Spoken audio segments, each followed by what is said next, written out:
Hi! ఈరోజు కాకరకాయ ఉల్లికారం చూపించబోతున్నానండి. ఈ ఉల్లికారం రైస్‌లోకి చాలా బావుంటది. సూపర్ టేస్టీగా ఉంటది. ట్రై చేయాల్సిన రెసిపీ. ఒక్కసారి ప్రాసెస్‌లోకి వెళ్ళిపోదాం. కాకరకాయలు పీల్ అవుట్ చేసేసుకొని ఇలా ఈ సైజులో ఇలా కట్ చేసి పెట్టుకున్నానండి. వాష్ చేసి ఇలా కట్ చేసి పెట్టుకున్నాను కదా! ఇప్పుడు కడాయి హీట్ అయ్యాక ఈ కాకరకాయ ముక్కలు వేసేసి కొంచెం వాటర్ పోయేలాగా 2 నిమిషాలు ఇలా ఉంచేద్దాం.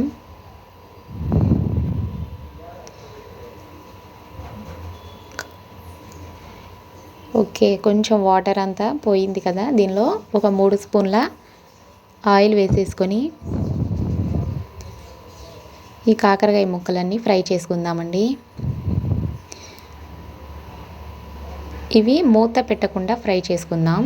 ఇప్పుడు దీనిలోకి 1.5 ఆనియన్ తీసుకున్నాను. ఇవి చాప్ చేసుకొని మిక్సీ జార్లో వేసుకొని 1 స్పూన్ మిరియాలు, 1 స్పూన్ కారం, టేస్ట్కి సరిపడా సాల్ట్ వేసేసుకొని ఇది మెత్తగా మిక్సీ పట్టేసుకుందాం.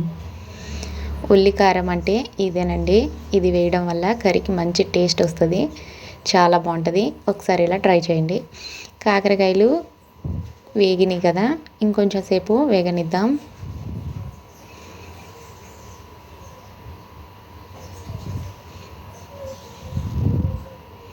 ఓకే, చూడండి కాకరకాయలు కూడా వేగిపోయినాయి కదా. ఇవి పక్కకి తీసేసుకొని కడాయిలోనే పక్కన కొంచెం ఆయిల్ వేసుకొని ఒక 2 స్పూన్ల ఈ ఉల్లికారం కూడా వేసేసుకొని ఆయిల్లో ఫ్రై చేసుకుందామండి.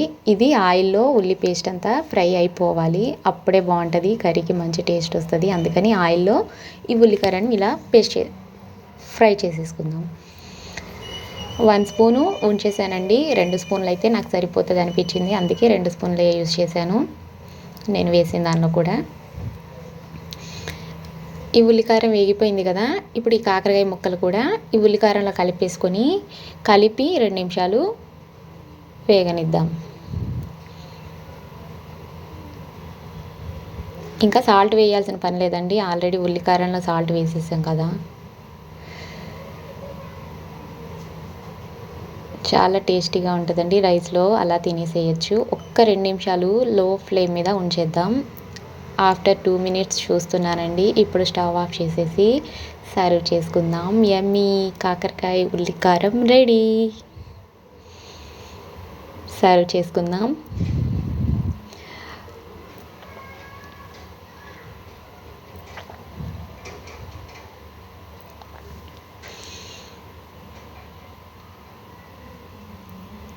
వీడియో నచ్చితే లైక్ చేయండి, షేర్ చేయండి. మీకు ఎలా వచ్చిందో నాకు కామెంట్ చేయండి ట్రై చేసి. Thanks for watching.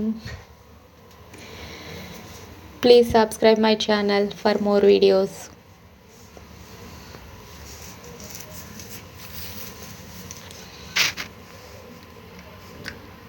సూపర్ ఉందండి. నేనైతే ఒక ముక్క టేస్ట్ కూడా చేసేసాను.